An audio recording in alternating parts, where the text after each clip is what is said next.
What's going on, guys? This is Rob, and if you're enjoying the content that I'm uploading onto my channel, then feel free to subscribe, and you can also offer suggestions on topics and characters and storylines and whatnot that we can have discussions on later on in this channel. So as much as I love Marvel and DC, even I have to admit that after a while, the same superheroes all the time kind of grow a little thin. I love what's going on in Marvel right now with a lot of the characters, all new, all different. Hydra Captain America is really cool. Superman Rebirth and Action Comics is amazing. But sometimes you just have to break away from the familiar and you have to go with the unfamiliar. Now, Valiant has been amazing to us at the Weekly Pool, and I would be remiss if I did not do what I was supposed to have done and make Valiant videos for them. Josh Johns, if you see this video, I love you. We are going to talk about X-O Manowar. Here's the cool thing about Valiant Comics. So Valiant's whole mantra is like the world outside your window, right? I mean, it's like if people are going to read comic books and they're going to try to get an escape, they're going to try to move away from the real world and they want to be able to kind of jump into this realm of adventure, then why not do it in such a way that there's a measure of familiarity? Because I don't know about you guys, but when it comes to like stories, I find stories to be more interesting and a bit more tangible if I can kind of relate to what's going on to a degree. You know, like if a story takes place in New York City as opposed to like Gotham City, it makes it a little more realistic, a little more grounded. And that's really kind of Valiant's thing. Valiant goes for the whole superhero concept, but only insofar as it's a legitimate possibility of something that could actually happen. And that's why it works so well. I mean, you look at the idea of Superman and it's like, it's a guy from outer space, you know, and he comes from the planet Krypton, and it's like, it's cool, but Superman could never actually exist. You know, Batman's about as close to a real life superhero in DC Comics as somebody could get. And even then, he'd have to have hundreds of millions of dollars, if not billions of dollars, to be Batman. However, with Valiant Comics, it's not that way. You've got like Harbinger, you know, you've got these kids that show up and suddenly they've got the ability to read minds or the ability to control other people's minds. And that's entirely possible. When it would be that humanity could tap into that, we don't know. But these are the kind of things that Valiant does. They grab these concepts and they make them tangible. A really good example of this is the way that X-O Manowar opens up with the Battle of Palencia, I think is how it's pronounced, in northern Italy in 402 AD. Now, this was a real world conflict between the Roman Empire and the Visigoths. What had happened up to this point was that the Visigoths were basically part of the Roman military. And this is kind of like when the Roman Empire, I think, was on its, not really on its last days, but one of the things that contributed to the fall of the Roman Empire. Because the way that it used to be was when the Roman Empire conquered a territory, you became part of Roman society. You worshiped the Roman gods, you followed the Roman customs, you were part of the Roman military if you were capable of fighting, and that's all there was to it.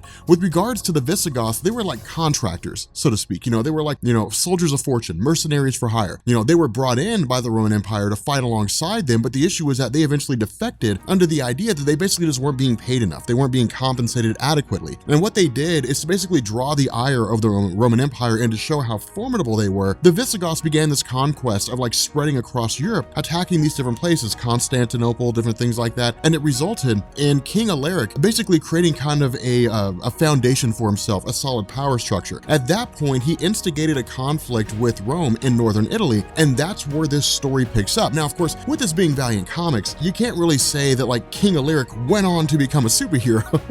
Instead, you kind of have to really follow a lot of the historical things that went on with regards to the real world. But what we are introduced is King Alaric's nephew, a guy by the name of Eric. Now, Eric, as he's shown here, this is one of the cool things about Valiant, is there's a lot of like striking similarities with Thor from Marvel Comics, right? But the cool thing about this is that Eric is more grounded. Thor is kind of like an ideology. He's kind of like this metaphor for how people view the world, the Vikings, Norse society, how they view the world in terms of like Icelandic people, you know, the beauty of battle and dying in battle is one of the best honors you can have, and going on to, you know, the afterlife, different things like that. Eric kind of follows this mindset in the sense that it's really like, you know, battle is the ultimate honor. To die in battle is to die bravely, is to die in an honorable way. And so what Robert Venditti does right here, right off the bat, is he's like, Eric loves to fight.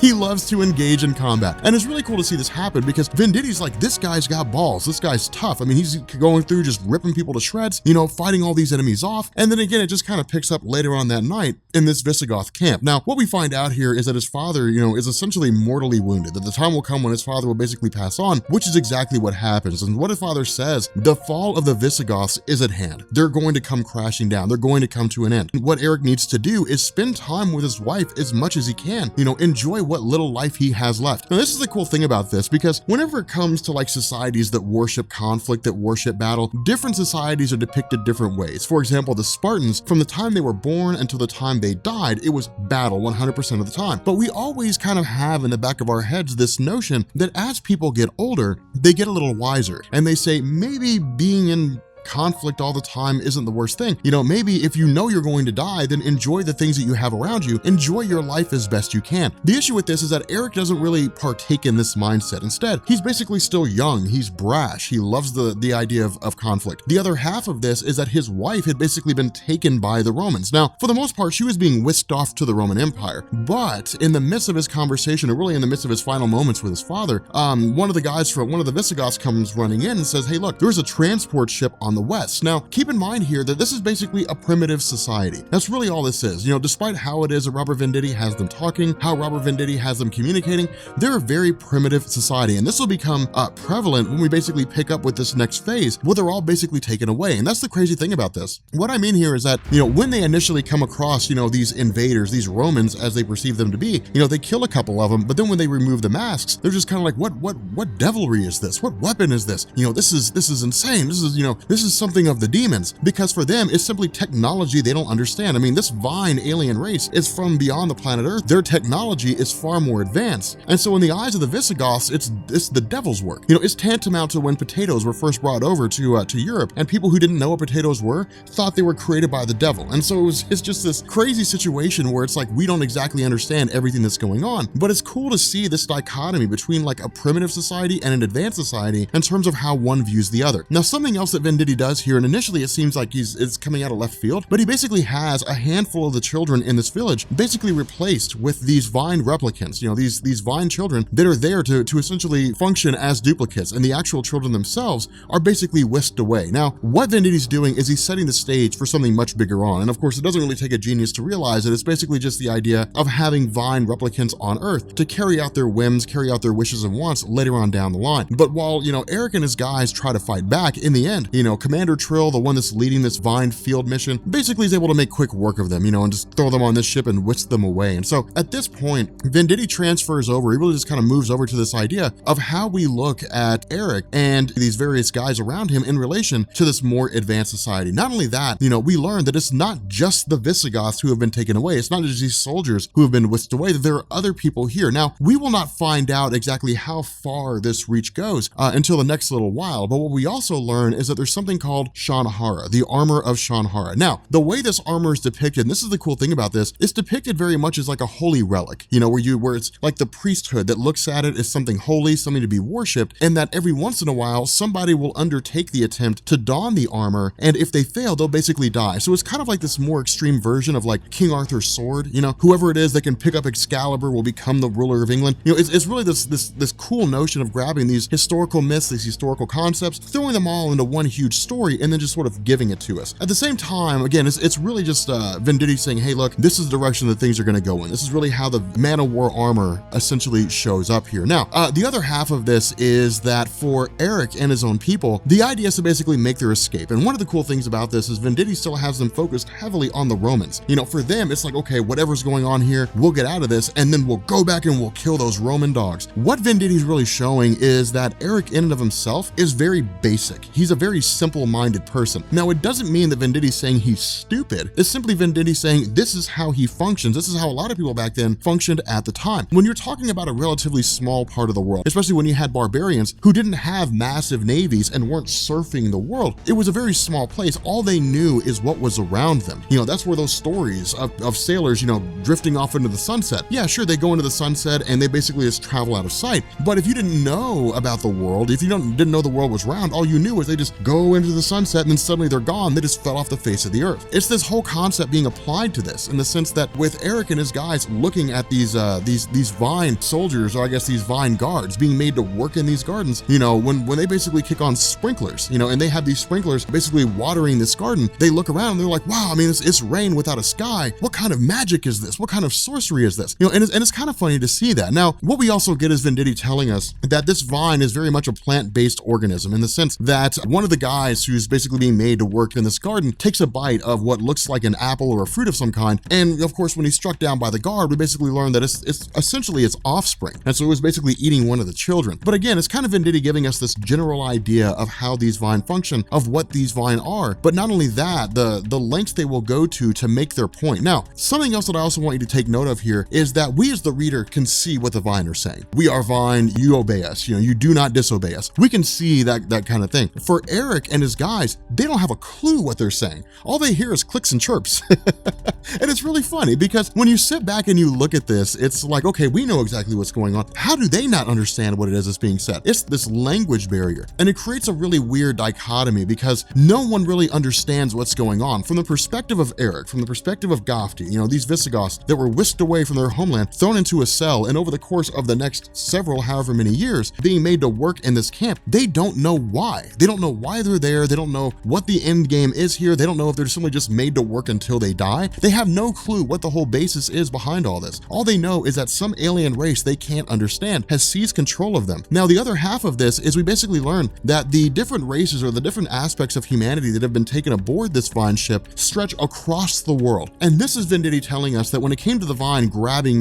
these different societies of humans, they were grabbing them for their ability to work. They were basically going around to these warrior territories, from Malaysia and all these different places. They were grabbing individuals who were the most capable in terms of their fighting prowess and bringing them here. And so it tells us a few things. What it does is it tells us that one, these Vine had probably been watching the Earth for quite some time. They've been traveling around, they've been looking at people saying, hey, what's the best kind of person to harvest here? An extremely strong person, an extremely capable person, not necessarily the smartest, but somebody that can do their job. Now, this is kind of interesting because it's very Aristotelian, it's very Aristotle-like for Venditti to throw this in here. And what I mean is that if you go back and look at a lot of the old writings of Aristotle, he would make the argument that there are some people who are just designed to do certain jobs. A person who's very, very strong, who's very large, but who has like a mental deficiency, who's, who Aristotle would deem as being not very intelligent, is a person that's designed for work. That's all they ever need to do. They just need to build houses. They just need to lay brick, or whatever it is. They don't need to be, politicians because they weren't designed for that. Whereas somebody who may be very frail or somebody who's extremely intelligent but not the strongest would be a person best suited for politics. Now, that's a very narrow perspective, but it really seems to be the idea that the Vine we're looking at and saying, hey, look, if we're going to have folks working on our farms, if we're going to have folks tending to our gardens, they need to be strong. We need to make them last as long as we can because it's not like they grabbed the whole of humanity, however many people were residing on Earth entirely and threw them all on there. They just grabbed a handful. So in truth, they have to kind of make them last as long as possible. But with regards to Eric and his guys basically orchestrating an escape, it's really Venditti kind of thinning the herd. With stories like this, when it's like, when it's a story called X-O Manowar, well, it revolves around a guy. It's not like X-O Manowar and there's like 50 different Man-O-Wars, at least not now anyway, not at this point in the story. But with regards to Eric, when he and his group make their escape, it's really cool to see this because it's again Venditti saying that when it comes to a warrior mindset, that there's a commonality among them, that they recognize a warrior when they see one, that, Eric could sit down with a guy from another part of the world who knows battle and say, we've been forged in the fires of combat, we value freedom above all else. When tomorrow comes, we'll live or we'll die as free men. It's a common theme.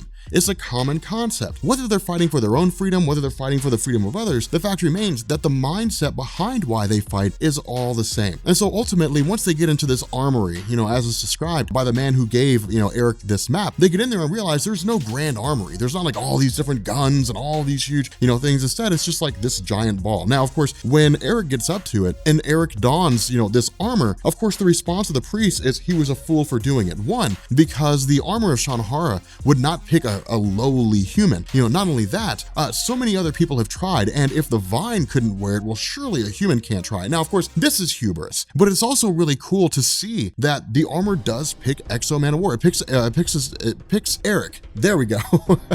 And he's officially able to don the armor and basically take on the X-O Manowar mantle. Now, the cool thing about this is Venditti kind of gives us this tour of what the armor is capable of in the sense that it grants him enhanced strength, it grants him regenerative capabilities. It seems to be resistant to a lot of the weapons that are currently being used by the Vine, and so it's very capable in terms of its abilities, and it really turns Eric into like a one-man army. Now, we know this by way of the fact that, of course, his hand that had previously been cut off due to insubordination is essentially restored. But what we also find out here, or at least what we also see here, is that the various guys who are with him are donned with the guns that the other Vine were using before Eric had killed them, that while they're essentially all just kind of thinned out, while they're all eliminated through one form or another, Eric just takes it to all of them. takes it to all these vines and just starts crushing all of them. Of course, he, has some measure of flight, able to project himself in a, one particular direction. But in the end, he's drawing the attention of the vine in a way that basically sees them traveling to Earth for a full-on invasion. And the reason for this is because the actions of X-O Manowar, as he's here, as he's fighting these guys and he keeps shouting Rome, the suit basically teleports him to modern day Rome. The reason why I say that it's going to initiate, or at least it seems like it's going to initiate what amounts to a full-on invasion, is because of the fact that when he shows up here on Earth, he immediately draws the attention of police. I mean, no one has any idea what's going on. It's just suddenly this guy just appears in Rome, donning this armor. Not only that, we end up having Commander Trill speaking with their admiral and saying, hey, look, the armor of Shanhara has appeared on Earth. It's only going to be a matter of time before the Earthlings begin asking where this armor come from. What's this armor capable of? God forbid they get their hands on Eric and they begin the process of dissecting the armor, then they can make duplicates. There's any number of things that they can do with that. And so because of this, the only response really seems to be an invasion of Earth. Now, with regards to Eric himself, as he's in Rome, and of course as the various military itself in Rome is trying to take him out because they don't know what he is, when he sees as one of the pilots, this is when he learns the truth. That when he was on this ship and he was, working on this camp, it wasn't like he was gone for 20 years. Because of how fast the ship was traveling from one side of the universe to the other and so on, that he basically realizes that 1,600 years have passed, that he's been gone for almost 2,000 years, that everything has changed. The Visigoths are gone. The Roman Empire no longer exists. And this is why the story is so cool. This is one of the reasons why the story works so well, is because Eric is basically a man thrown out of time. For what the story does, it's taking a more interesting approach of him just,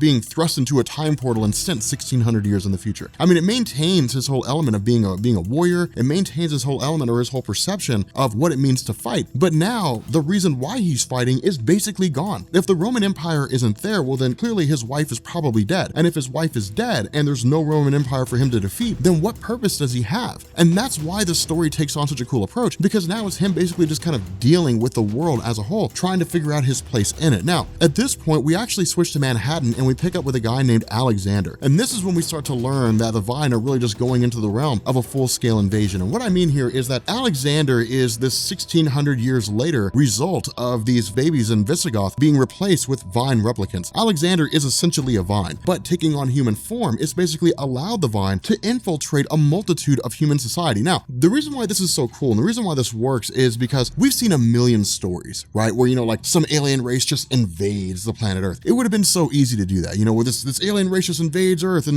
they fight for, 8 seconds, or they fight for 3 hours, or they fight for years, and in the end, the alien race is successful in conquering everything. It would have been easy to do that. But I personally find it a lot more intriguing if an alien race is basically able to subvert the governments of the world by replacing various people with their own replicants. Because then the question becomes, who's actually human and who's not? Not only that, it allows this alien race to basically rule from the shadows, to control from the shadows. And so again, it really brings in this concept of subterfuge, of espionage. It makes the story a lot more interesting than it would have been any other way if it was just a guy, who reappears on Earth after 1,600 years. He's being chased by an alien race, which decides to invade the Earth to make sure nobody else can get a hold of the armor. It makes the story a lot more interesting. But yeah, when it comes to the character of X-O Manowar, this really ends the first volume. The next one actually picks up with Colin King and Ninjak. When it comes to the character of X-O Manowar, he really stands out as like Valiant's premier character. Valiant's like #1 guy. He's Valiant Superman, he's Valiant Spider-Man, because in a lot of ways, he kind of elevated Valiant to the height of their popularity during the early 90s. And it was the first title that Valiant came out with, if I remember correctly, when they did their whole relaunch. And so it makes a lot of sense to kind of look at his character and say he's really like the front man. He's the guy that you use to get started into Valiant Comics. But I also like his character because I love the idea of a guy being a man out of time. How do you take a person that lived in a society that's 1,600 years old and is no longer in existence? How do you have that guy exist in the modern day, and how does he view the world? A man with a warrior's mentality living in a society that does not have a warrior's mentality. How do you square that circle, Rob Core?